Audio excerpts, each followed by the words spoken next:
What do you make of the recent polling nationwide and here in Pennsylvania? It seems like almost every day you or Vice President Harris are in the lead. It's still too close to call. What's your take on that? Why do you think that's happening? Well, I think we're leading, and we just had some. And maybe that's why those stories just break Donald Trump's brain. He literally cannot comprehend that kind of sacrifice, and he certainly cannot comprehend a concept of politics that. It has been years since Donald Trump sat down for a real interview in which he was asked tough questions. We just don't see it. You know, he calls in to his friends at the Fox propaganda outlet. He may sit down with Newsmax, but those aren't real interviews, because they don't confront him with the truth, and they never will. And that's why I was so surprised to see an actual reporter do just that question. Donald Trump about statements that he recently made that absolutely blew up in his face, incredibly controversial. Donald Trump has gotten tons of heat for them, and he was pressed by a reporter, and when he was, he just completely unraveled. And I think that's because, one, Donald Trump can't answer tough questions, and he can't put together complex thoughts as we see whenever he's on the campaign trail, unable to articulate any comprehensive or legitimate message about what his campaign wants to do, besides attack our democracy. But I also think Donald Trump was kind of thrown off by, for the first time in years, being asked a real question, and I want to get into that because it was an incredibly revealing look at where Donald Trump's head is at in this race. And we're going to check that out in just a second. But first, I want to start with this clip from the interview of Donald Trump being asked about his poll numbers. What do you make of the recent polling nationwide and here in Pennsylvania? It seems like almost every day you or Vice President Harris are in the lead. It's still too close to call. What's your take on that? Why do you think that's happening? Well, I think we're leading, and we just had some very good polls today. We had Rasmussen where we're up 5 or 6 points. We have other polls, and we have internal polls that have been very good. But we're leading. We're doing well in Pennsylvania, as you know. We just saw another one come out that we're leading in Pennsylvania. You can see the reporter doesn't want to upset Donald Trump too quickly, so he kind of catches himself in saying, oh, this race KLA Harris he's about to say leading. But then he says it's kind of back and forth. And then, of course, Donald Trump cites a really biased Republican pollster as to why he's actually leading in this race, when he is not in the key swing state of Pennsylvania, but a poll that is, we would expect, typically Republican biased, but actually pretty accurate. That shows just how behind Donald Trump comes from Fox. Just a Fox poll that was recently released today shows Donald Trump down. Yes, this Fox poll shows Donald Trump down 4 points nationally, and that is just an utter blow to Donald Trump's argument that he thinks he's leading in the polls.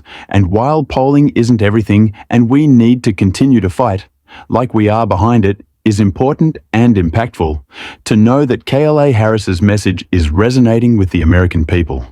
And that's just not true. With Donald Trump, both candidates have been talking about their economic policy and issues they want to target if they were to be elected this week and the past week. And that's kind of been the topic of conversation right now.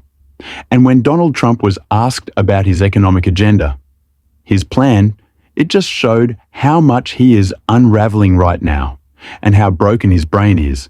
He cannot put together a complex thought because he has no policy. He has no agenda except for big tax cuts for him and his rich friends. But I want to check out exactly what he had to say and respond to it, because it is just so weird. What do you want to tell Americans about why they should trust your plan to revive the economy or fight inflation as compared to Kamala Harris, who released details for the first time, I believe, yesterday? Why should they trust Donald Trump? Because my plan works. My plan's proven to work. It worked for 4 years. We had the best economy we've ever had as a country. It works for other countries also. And if you look at what she said, it was basically a socialist plan that's ripped apart every country it's ever been involved in, including Venezuela, lots of others. Her plan is a disaster for our country and disaster for our people. We're giving large tax cuts, large tax abatements. We're giving large everything. We're going to be charging other countries tariffs to pay for us, and they're going to pay for us very strongly. But our plan worked. It worked for us, and it worked for other countries over the years. Her plan has been a failure no matter when or where it is. It's basically a fascist plan. It's a Marxist plan. So you can see this reporter maybe starting to push back against Donald Trump a little bit more. And the next clip that we're going to check out from the interview is when he really confronts him about an incredibly controversial statement that Donald Trump made. But I first want to tackle this one. I think it's funny that he said Kamala Harris's plan is both communist, Marxist, and fascist. Donald Trump just throwing out all of these words that he doesn't understand, and no trying to vilify KLA Harris. He really can't talk about his agenda, he can't talk about hers. But I do love that he keeps returning to the point of, oh, well, I already have a record as president. Look at that.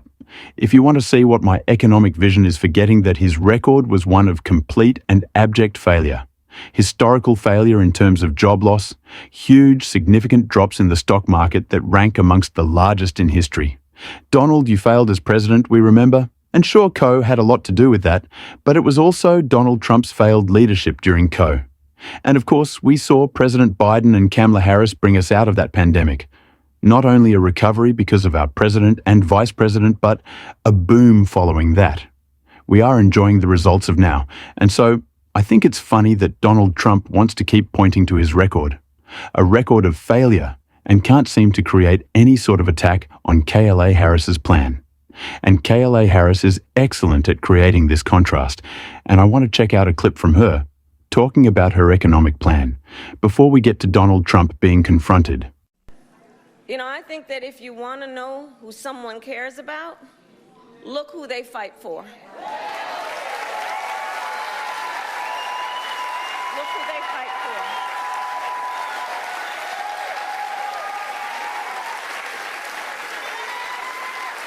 Donald Trump fights for billionaires and large corporations. I will fight to give money back to working and middle-class Americans. Donald Trump is fighting for himself, as he always does, and his rich friends. He is selfish. Kamala Harris wants to enact a plan that is selfless, that is serving of all the American people equally. She does not want to write gigantic tax cuts for the wealthiest Americans and giant corporations that middle and working class people have to pay for it. No, that is Donald Trump's plan, and that contrast is so incredibly clear, and it's a line of attack that we need to keep hitting Donald Trump on. And it's not just that we are going to keep hitting Donald Trump with lines of attacks. Donald Trump is kind of doing it to himself, alienating some of the most key Democratic demographics of voters in this electorate. And he did so with these comments about the Medal of Freedom and the Medal of Honor that he was then pressed on. But first, I want to add some context by playing the clip. Miriam, the Presidential Medal of Freedom, that's the highest award you can get as a civilian. It's the equivalent of the Congressional Medal of Honor, but civilian version. It's actually much better because everyone gets the Congressional Medal of Honor, that's soldiers. They're either in very bad shape because they've been hit so many times by bullets, or they're dead. She gets it, and she's a healthy, beautiful woman. So, of course, these comments were incredibly controversial. And that's why Donald Trump was confronted about them in this interview. And I want to look at what he has to say, because he really just digs his own grave. Even more, going further into just obscurity and offensive comments in what he tries to say to get himself out of it. But we'll just take a look. Mr. Trump, I have to ask you the question. We're hearing a lot of conversation, reaction, much of it negative, quite frankly, about comments that were made yesterday about the Presidential Medal of Freedom being equivalent or better than the Congressional Medal of Honor. Do you want to clarify that? Because many veterans are upset about that, including here in Pennsylvania. No, I didn't hear that. I only heard, when I say better, I would rather in a certain way get it, because people that get the Congressional Medal of Honor, which I've given to many, are often horribly wounded or dead. They're often dead. They get it posthumously. And when you get the Congressional Medal of Honor, I always consider that to be the ultimate, but it is a painful thing to get it. When you get the Presidential Medal of Freedom, it's usually for other things, like you've achieved great success in sports, or you've achieved great success someplace else. When you get the Medal of Honor, generally speaking, and I've met many of them, and I've seen the families of many of them, this is an incredible honor. But it was a statement that is much more painful to get, because they're oftentimes in very bad shape. I've seen them come up, and they've suffered greatly, whereas the Presidential Medal of Freedom, to my knowledge, I don't think anybody suffered, other than they've worked hard and they've done great things. One's a military award, one's a civilian award, but sometimes very painful to get the other. He keeps digging this ditch of his disastrous campaign even deeper, every time he opens his mouth. And this is a perfect example. Donald Trump can't help but hurt himself when he speaks, and that's why I invite you, Donald, to keep talking. Please continue. We really like it. We really like that. Every time you open your mouth, you drop in the poll. So keep going. But someone who I think delivered a perfect response to these comments from Donald Trump was Pete Buttigieg, and I want to check that out. And maybe that's why those stories just break Donald Trump's brain. He literally cannot comprehend that kind of sacrifice, and he certainly cannot comprehend a concept of politics that is not about you, not about your glorification, but about what you can do to make other people better off. We are going to keep calling that out on this channel, and so if you want to support that message, make sure to hit that subscribe button to leave a like on this video. It really goes a long way in supporting what we're doing, and while you're at it, make sure to drop a blue heart in the comments if you stuck around to the end, so I can thank you. Your support really means the world to me, and until next time, I'll see you soon